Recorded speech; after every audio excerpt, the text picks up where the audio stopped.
Good morning, everybody. Happy Thursday. This is Lori Wilson with you on Community Voice. I'm so excited, because the sun showed itself today. Thank you very much, sun. And also, almost as wonderful, no, twice as wonderful, Matt Brass, who is our Georgia State Senator, District 28, is here in the broadcast bungalow. Good morning, Matt. Good morning, everybody. How's it going? Oh, man, we're feeling pretty good. We're in between the two big holidays. And then you got a birthday coming up next month. I do. The big 4-0. Really? Yes. Wow. Okay, wait a minute. We have a little behind the scenes here. Okay? They want to hear you more and probably me less if I know the chief. Otherwise, I'll get fired. Okay. Is this better? Is it better? Okay, we got 2 thumbs up from the chief. All right.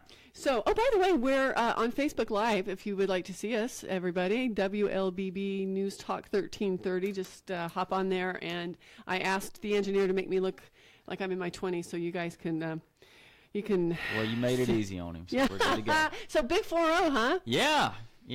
I feel like I'm 90 sometimes. I'm looking for gray hair. Don't see much. They're in there. Are they? They're in there somewhere. Why do you feel like you're 90? Well, 3 kids, and the oldest one is 4.5. And then you throw some Senate stuff in the middle, and it's a little hectic at our house. Now, last time you and I talked, you were on the ballot for Georgia State Senate. Yes. For District 28. Right. You made the grade. You won the election. We won. You've spent 2017 representing District 8, which encompasses 28. Yep. Did I say 8 twice?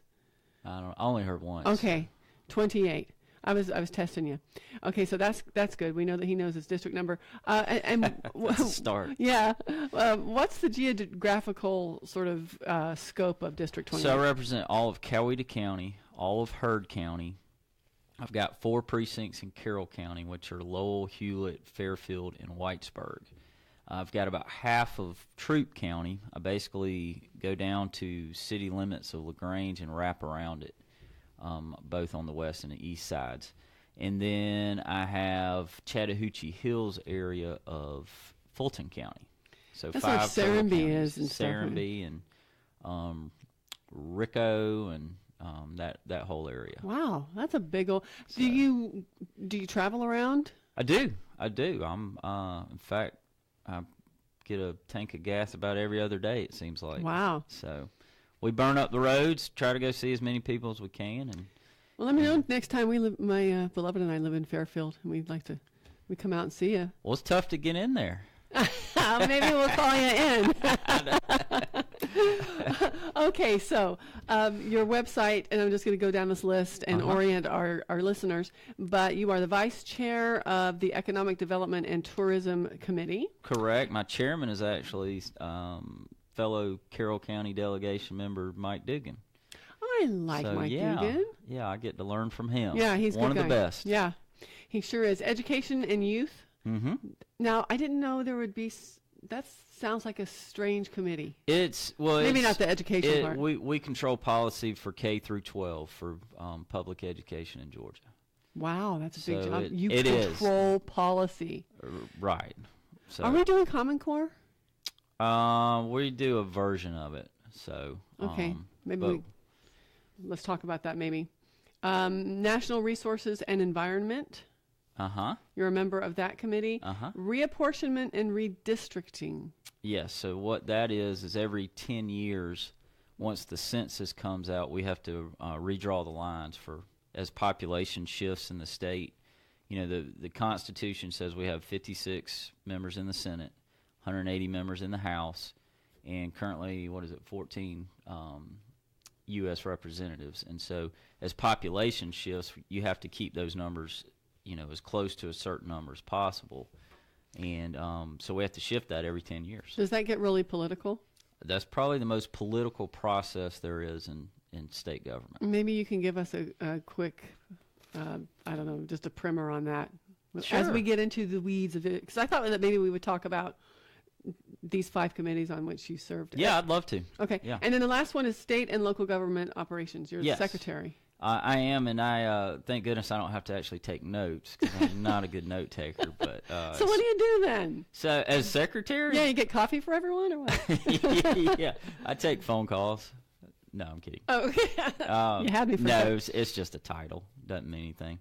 Okay. But it's kind of basically if the chairman were to get assassinated and then the vice chairman were to get assassinated, I would be next in line to take over. Wow. That would be Franz And, Ferdinand all over again. State and local government chairmen has got a target on their back. Big Really? target. No. Okay. No, I'm just going to No, basically what that is, if a lot of legislation comes through from local governments, if they want to change the charter, like if a city wants to change its charter, county wants to change its charter, sometimes like we're going to have to vote. I've got boards of education that sometimes they want to give themselves raises, sometimes they don't, sometimes they want to take money away, things like that. We have to change through the legislature, so they come through that committee. Okay, that's new interesting. cities formed. We've had several formed in the last few years, and just this last year we had the city of South Fulton. Oh, So that's just right. there in between Chattahoochee Hills and Atlanta. And so that process came through our committee. We've got and they passed a law. It was before I got there, but if if there is a new city going to form, it has to go through a 2-year process. Used to be just they could do it 1 year. Why does it take 2 now then? Well, they just wanted more time to vet it and make sure that this is what those people want, and just just the longer things take in these cases, just the more information we can get and make a better decision. So what did you discover about our Georgia State Senate that you didn't know this time last year? The biggest surprise for me, keep in mind I'm coming from federal politics where I worked for Representative Lynn Westmoreland for the last 5.5 years.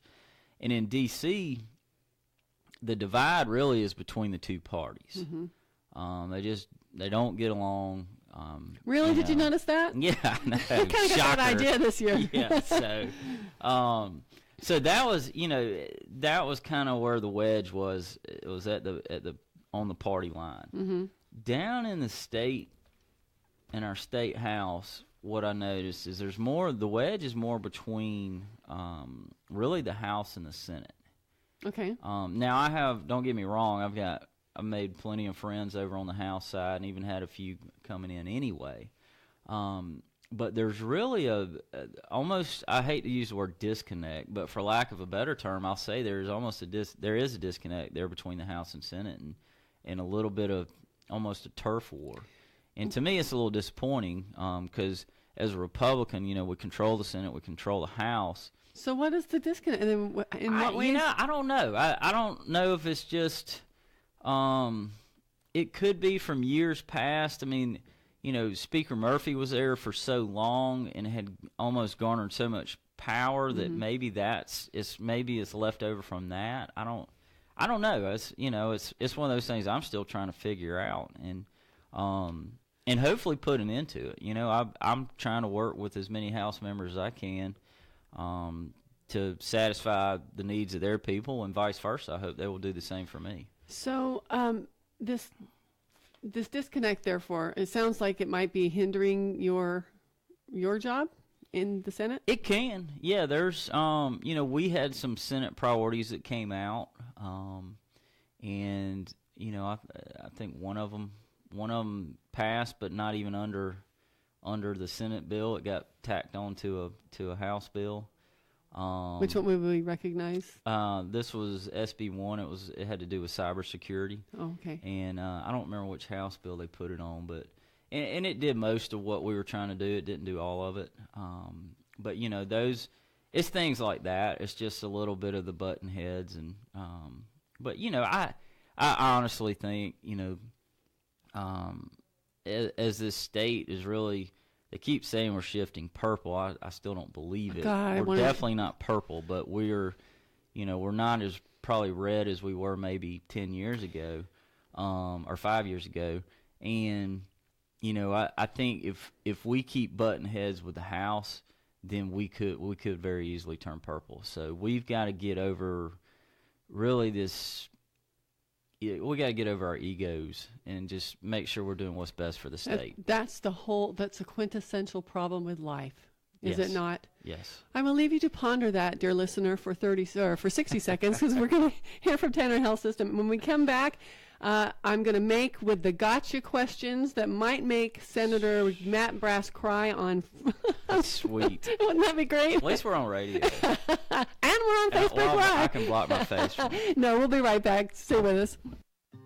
At Tanner, we're advancing health throughout West Georgia and East Alabama, because we know that exceptional care isn't based on how many patients we serve, but how well we serve them. That's why we're focused on quality, delivering the best possible care for our patients. It's why we're expanding our clinical services and building new facilities to serve our growing community. And it's why we're looking beyond our hospitals and medical practices to develop sustainable wellness and preventive health programs in our region. What makes a hospital great has changed. It's not how many beds we have. It's how well we care for the neighbors who need them. Delivering the right care to every patient, every time, is how Tanner is advancing health with medicine beyond measure. Learn more at tanner.org or find a physician on our medical staff by calling 770-214-CARE.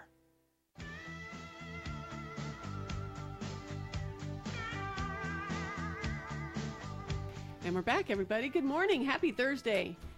Oh, I feel like I'm alive again with the sun out. And also with Matt Brass, who is almost going to be 40. Don't remind me. January 19th, that's my sister's birthday. It's a good birthday. Yeah. Okay, so District 28, Georgia State Senator, and we're going to, he's a member of 5 Senate committees, and I'm just going to pin him down and ask him some questions about each one of them. So, economic development and tourism, and you were mentioning before the break, Senator Brass, that we are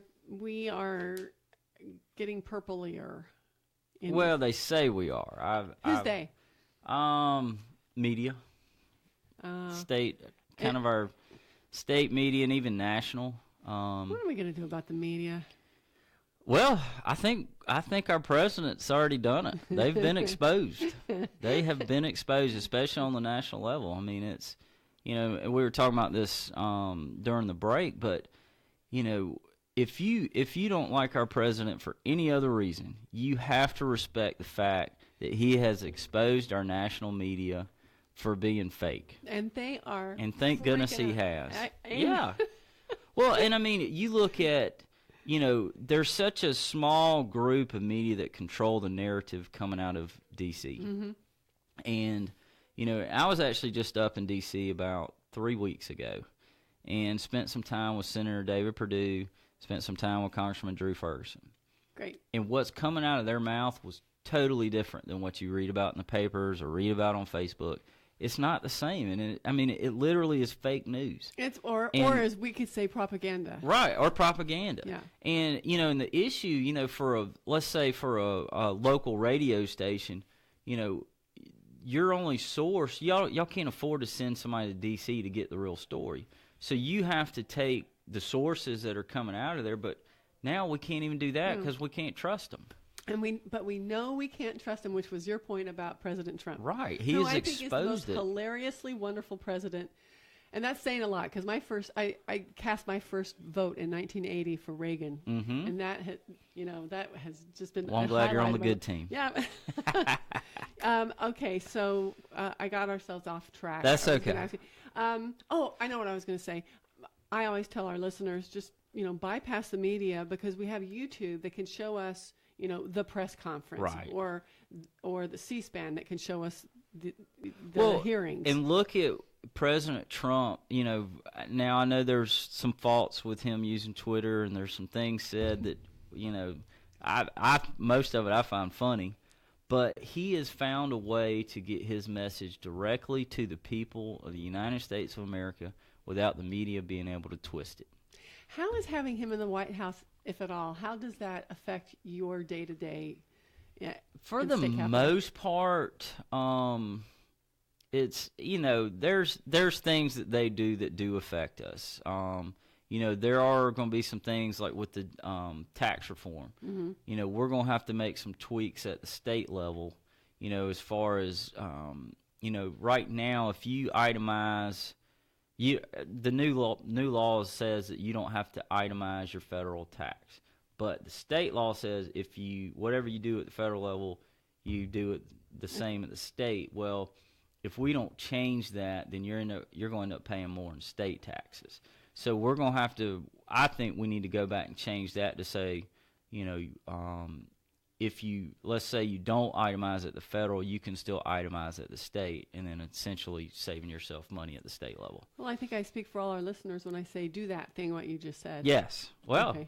That's one of the things we'll be looking at. Okay. And those are types of things that, that do affect us. You had asked about Common Core earlier. Yeah. For our school systems to qualify for certain federal money, there are parts of what used to be called Common Core is now, I think, ESSA or something like that.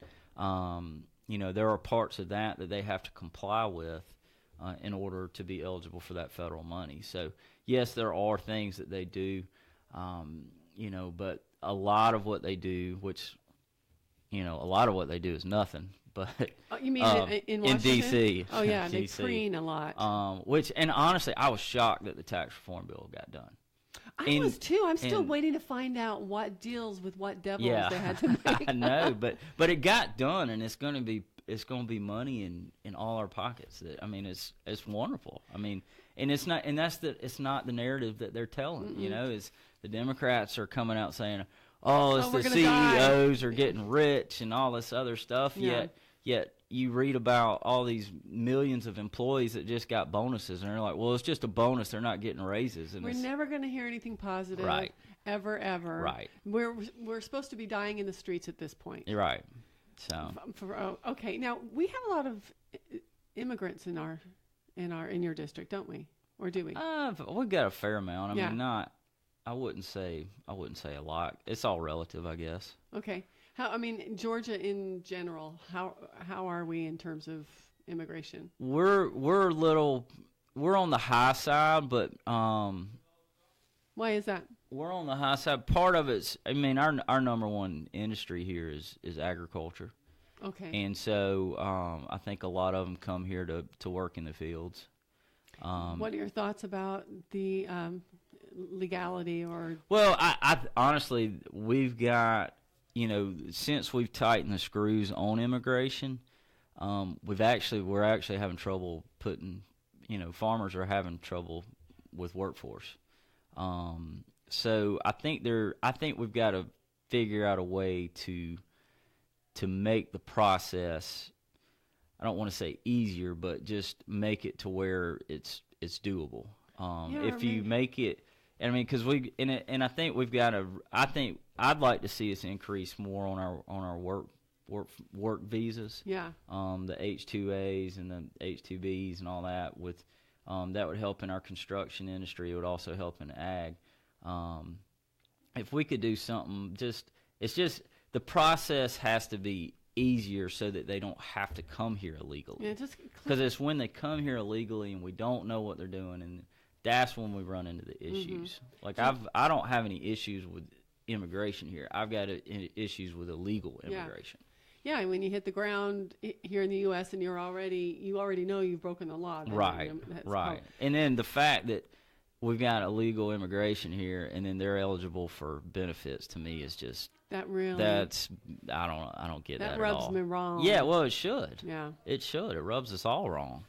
Well, okay, so you guys will be working on that, I imagine. Well, that's at federal level. They're going to have to deal with it at the federal level. Okay. So. Education and youth. Now, I get the education part. What's the youth part? Just that we're educating Kids. Our youth? Okay. I didn't know if that had anything to do. Yeah, it's funny you ask that, because one of the reasons I requested to be on education and youth was because I thought a lot of DFACS type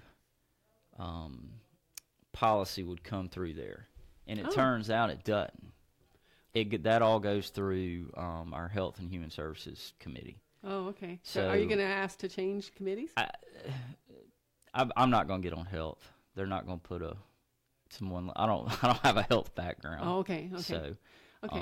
What was your concern with DFACS? Why were you interested in that? Well, one of the big things is our foster care in Georgia, I mean, I think right now we've got somewhere in the neighborhood of 15,000 kids in foster care.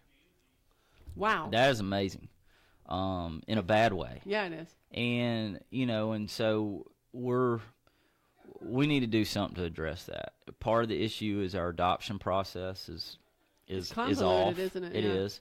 And the House came up with an adoption bill, and we actually took it up in the Senate on the last day and then basically ran out of time. So is it on the to-do list for? It is, and Okay. I'm hoping we get it done very early. God, I'll be interested to hear about that. Yeah, it'll do a lot of things. It kind of makes it easier for family members to adopt children, and there's just a lot of different ways where it kind of streamlines that. So. Okay, and I have a related question, which I'll probably forget over the next break, upon which we have found ourselves. So Tanner Health System, 60 seconds, you know the drill. We'll be right back with Matt Brass. Stay with us.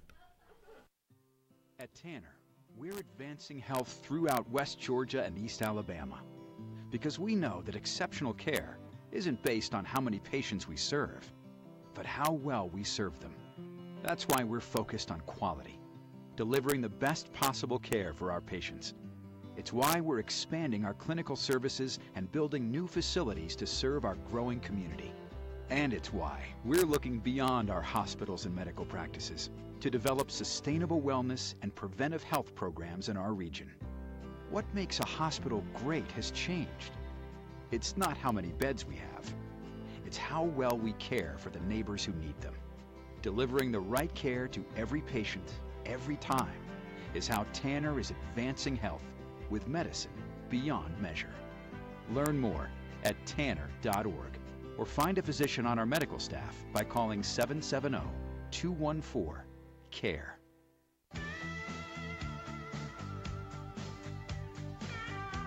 We're back, and we're going to plunge right into our final amazing, lightning quick segment of our conversation with Matt Brass.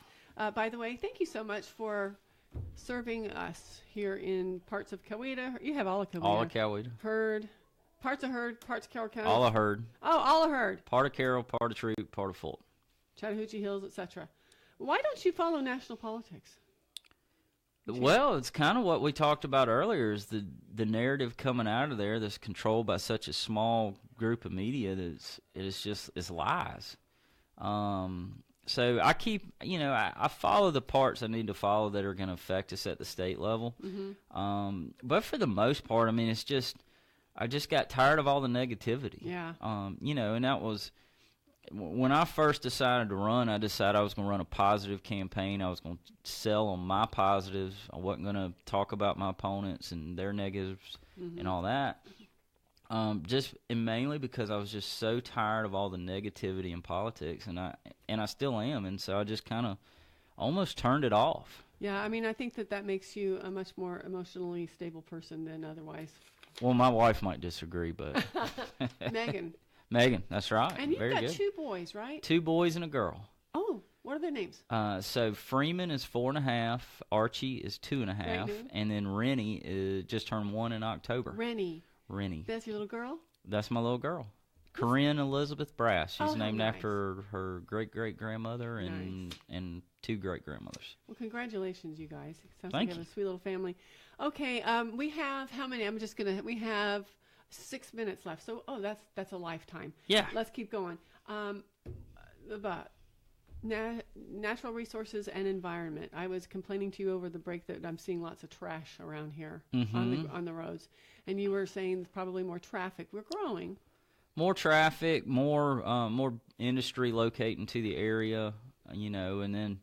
But why does that equal more people throwing, their Chick-fil-A stuff out? It's not more people. It's the law of percentages. If a certain percentage of people throw trash out the window, which, if I can give any advice, don't do it.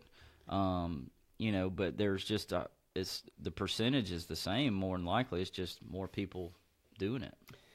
Okay, on a completely different topic, one of our listeners wants to know, and I think I know what you're going to say, but if President Trump speaks directly to the American people, as we were saying earlier, because you and I were just having a moment where we were loving on him, why isn't he more popular? Because his approval ratings, according to the polls, are abysmal, whereas Obama continues to be, the God King of the world. Well, there's two parts to that.